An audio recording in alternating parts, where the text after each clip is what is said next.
ನಮಸ್ತೆ ಕುಟುಂಬದವರೇ, HY ಕುಟುಂಬಕ್ಕೆ ಮತ್ತೊಮ್ಮೆ ಸ್ವಾಗತ. ಇವತ್ತಿನ special recipe street side momos ಕಣ್ರಿ, ವೆಜ್ ಮೋಮೋಸ್ ಮತ್ತು ಕೆತ್ತಲ. ಬನ್ನಿ ಮನೇಲಿ ಹೇಗೆ ಮಾಡೋದು ಅಂತ ನೋಡ್ಕೊಳ್ಳೋಣ.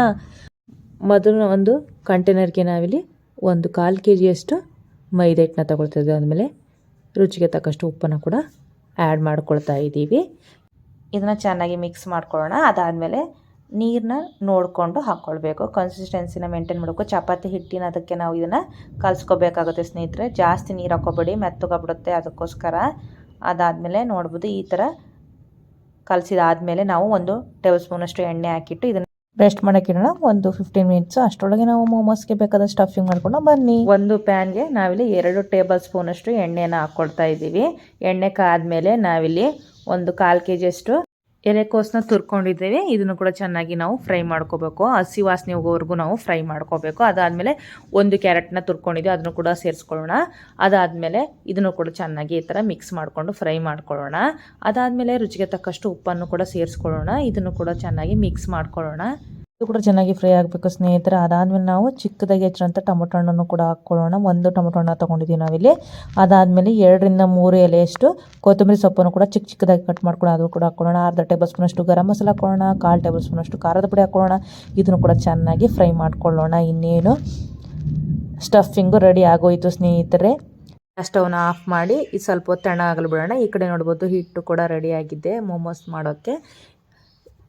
ಚಿಕ್ಕದಾಗಿ ನಾವು ಈ ಥರ ಹಿಟ್ಟನ್ನು ತಗೋಬೇಕು ಎಲೆ ಉದ್ದಕ್ಕೆ, ಅದಕ್ಕೋಸ್ಕರ. ಅದಾದಮೇಲೆ ಈ ಹಿಟ್ಟು ನೋಡ್ಬೋದು ಎಷ್ಟು ಸಾಫ್ಟಾಗಿ ಬಂದಿದೆ ಅಂಥೇಳಿ. ನಮ್ಮ ಕೃತಿಕಾ ಮುಟ್ಟಿ ಹೇಳ್ತಿದ್ದ, ಆಂಟಿ ಎಷ್ಟು ಸಾಫ್ಟಾಗಿದೆ ಆಂಟಿ ಅಂಥೇಳಿ. ನೋಡ್ಬೋದು ಈ ಥರ ದುಂಡುಗೆ ನಾವು ಹಿಟ್ಟನ್ನ ತೊಗೋಬೇಕು ಚಿಕ್ಕದಾಗಿ. ಅದಾದಮೇಲೆ ಈ ಥರ ದುಂಡುಗೆ ಮಾಡಿ ಇಟ್ಕೋಬೇಕು.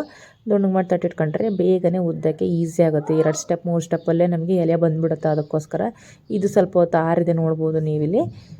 ಈ ಕಡೆ ಬಂದು ನಾವು ಎಲೆನ ಉತ್ಕೊಳ್ಳೋಣ. ಸ್ವಲ್ಪನೇ ಹಿಟ್ಟು ಹಚ್ಕೊಂಡು ನಾವು ಈ ಥರ ದುಂಡಿಗೆ ಉತ್ಕೊಳ್ಳೋಣ. ಬನ್ನಿ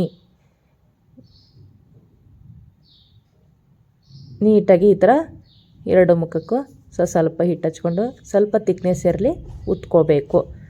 ಅದಾದಮೇಲೆ ಮತ್ತೊಂದು ಉಳ್ಳೆ ತಗೊಂಡು ಮತ್ತೊಂದು ಎಲೆನ ಉತ್ಕೊಳ್ಳೋಣ. ಬನ್ನಿ ಇದು ಕೂಡ ತಯಾರಾಗೇ ಹೋಯಿತು ಸ್ನೇಹಿತರೆ. ನಮ್ಮ ಕೃತಿಕ ಕೂಡ, ಆಂಟಿ ನಾನು ಒಂದು ಎಲೆ ಉತ್ತೀನಿ, ನನಗೂ ಒಂದು ಉದ್ದಲು ಅವಕಾಶ ಕೊಡಿ ಅಂತ ಕೇಳಿದ್ಲು. ಮಕ್ಕಳಲ್ವಾ, ಹಠ ಮಾಡ್ತಾರೆ. ಅವರು ಕೂಡ ಇಂಟ್ರೆಸ್ಟಿಂಗಾಗಿ ಕಲಿಬೇಕು ಅಂತ ಹೇಳಿದಾಗ ನಾವು ಸಪೋರ್ಟ್ ಮಾಡಬೇಕು. ಅದಕ್ಕೋಸ್ಕರ ನಾನು ಕೊಟ್ಟೆ. ಅವಳು ಕೂಡ ಚೆನ್ನಾಗಿ ಟ್ರೈ ಮಾಡಿಲ್ಲ. ಅದಾದಮೇಲೆ ನಮ್ಮದು ಸ್ಟಫಿಂಗ್ ಕೂಡ ಸ್ವಲ್ಪ ಹೊತ್ತು ಬಿಟ್ಟಾದ್ಮೇಲೆ ಆರಿತ್ತು. ನೋಡ್ಬೋದಲ್ಲ, ಈ ಥರ ನಾವು ಒಂದು ಎಲೆಗೆ ಹಾಕ್ಕೊಂಡು ನೀಟಾಗಿ ಈ ಥರ ಡಿಸೈನ್ ಮಾಡ್ಕೋಬೇಕು. ಡಿಸೈನ್ ಯಾವ ಥರನಾದರೂ ಮಾಡ್ಕೋಬೋದು ಸ್ನೇಹಿತರೆ. ನಿಮಗೆ ಯಾವುದು ಕಂಫರ್ಟಬಲೋ ಆ ಥರನೇ ಮಾಡ್ಕೊಳ್ಳಿ. ನಾವಿಲ್ಲಿ ಈ ಥರ ದುಂಡಿಗೆ ಮೋದಕ ಥರ ಮಾಡ್ಕೊಳ್ತಾ ಇದ್ವಿ ಮೋಮೋಸ್ನ. ನೋಡ್ಬೋದು ನೀವಿಲ್ಲಿ ಎಷ್ಟು ಚೆನ್ನಾಗಿ ಬಂದಿದೆ. ಸ್ಟೆಪ್ ಬೈ ಸ್ಟೆಪ್ ನಾವು ಈ ಥರ ಮಾಡ್ಕೋಬೇಕು. ಆಮೇಲೆ ನೀಟಾಗೆ ಫ್ರೆಸ್ ಮಾಡಬೇಕು, ಆವಾಗ ಹೊರಗೆ ಬರಲ್ಲ. ಅದಕ್ಕೋಸ್ಕರ ತಿನ್ನೋಕ್ಕೂ ಚೆನ್ನಾಗಿರುತ್ತೆ. ಮತ್ತೊಂದು ಎಲೆಗೆ ನಾವು ಇದೇ ಥರನೇ ಸ್ಟಫಿಂಗ್ನ ಫಿಲ್ ಮಾಡಿಕೊಂಡು ನೀಟಾಗಿ ಈ ಥರ ಸುತ್ತಲೂ ನರಿಗೆ ಥರ ಡಿಸೈನ್ನ ಮಾಡ್ಕೋಬೇಕು. ಇದು ಕೂಡ ಆಚೆ ಬರಲಂಗೆ ನೀಟಾಗಿ ಪ್ರೆಸ್ ಮಾಡಿ ಇಟ್ಕೋಬೇಕು. ಅಷ್ಟರೊಳಗೆ ಇಡ್ಲಿ ಪಾತ್ರೆಗೆ ನಾವು ಸ್ವಲ್ಪ ನೀರು ಹಾಕಿ ಕಾಯಲು ಇಡೋಣ. ಈ ಕಡೆ ಮೋಮೋಸು ರೆಡಿಯಾಗಿದೆ, ನೀರು ಕಾಯ್ತಾ ಇದೆ. ಒಂದು ತಟ್ಟೆಗೆ ಎಣ್ಣೆ ಹಚ್ಚಿ ಇಡ್ಲಿ ತಟ್ಟೆಗೆ ಇಟ್ಟು ಒಂದೊಂದೇ ಮೋಮೋಸ್ ಇಡೋಣ. 4 ಹೇಗೆ ಇಡ್ಲಿ ಮಾಡ್ತಾವಲ್ಲ ಅದೇ ಥರನೇ ಒಂದೊಂದೇ ಇಡೋಣ. ಇಲ್ಲ ಅಂದರೆ ಒಂದ್ರ ಮೇಲೆ ಒಂದು ಇಟ್ಟರೆ ತುಂಬ ಒಂಥರ ಹತ್ಕೊಂಡಂಗೆ ಆಗ್ಬಿಡುತ್ತೆ, ತಿನ್ನೋಕ್ಕೂ ಚೆನ್ನಾಗಿರಲ್ಲ, ನೀಟಾಗೂ ಬೇಯಲ್ಲ. ಅದಕ್ಕೆ 2 ಪ್ಲೇಟ್ ಇದ್ದರೆ 2 ಪ್ಲೇಟು, ಇಲ್ಲಾಂದರೆ 3 ಪ್ಲೇಟ್ ಇದ್ದರೆ 3 ಪ್ಲೇಟ್ ಹಾಕ್ಕೊಳ್ಳಿ. ನಾವಿಲ್ಲಿ 3 ಪ್ಲೇಟ್ ಬೇಯಿಸ್ಕೊಳ್ತಾ ಇದ್ದೀವಿ ಒಮ್ಮೆಲೆ. ನೋಡ್ಬೋದು ಒಂದು 15 ಮಿನಿಟ್ಸಲ್ಲಿ ಲೋ ಫ್ಲೇಮಲ್ಲಿ ಇದ್ದರೆ ಬೆಂದೇ ಹೋಯಿತು. ಮೋಮೋಸು ತಯಾರಾಗಿ ಹೋಯಿತು ಸ್ನೇಹಿತರೆ. ಎಷ್ಟು ಚೆನ್ನಾಗಿ ಬಂದಿದೆ ಅಲ್ವಾ. ನೋಡ್ಬೋದು ನೀವು ಚಮಚದ ಸಹಾಯದಿಂದ ಕೂಡ ಪ್ರೆಸ್ ಮಾಡಿ ನೋಡ್ಬೋದು. ಸ್ಟಿಕ್ ಆಗಿಲ್ಲ ಅಂದರೆ ಮೋಮೋಸ್ ಎಂತಿದೆ ಅಂಥೇಳಿ ಅರ್ಥ. ಸ್ಪೆಷಲ್ ಬಿಸಿ ಬಿಸಿ ಬಿಸಿ ಮೋಮೋಸು ತಯಾರಾಗೇ ಹೋಯಿತು ಸ್ನೇಹಿತರೆ. ಈ ರೆಸಿಪಿ ಅಂತೂ ತುಂಬ ಟೇಸ್ಟಿಯಾಗಿ ಬಂದಿತ್ತು. ಟೊಮೆಟೊ ಸಾಸ್ ಮನೆಯಲ್ಲೇ ಹೇಗೆ ಮಾಡೋದು ಅಂತಲೂ ಕೂಡ ಹೇಳ್ಕೊಟ್ಟಿದ್ದೀವಿ. ಹೋಗಿ ಚೆಕ್ ಮಾಡಿ. ಮತ್ತೆ ನಿಮ್ಮ ಮುಂದೆ ಹೊಸ ವಿಡಿಯೋದೊಂದಿಗೆ ಬರುತ್ತೇವೆ. ಅಲ್ಲಿವರೆಗೂ ಹೀಗೆ ನೋಡ್ತಾರೆ, ಸಪೋರ್ಟ್ ಮಾಡ್ತಾರೆ. Thank you.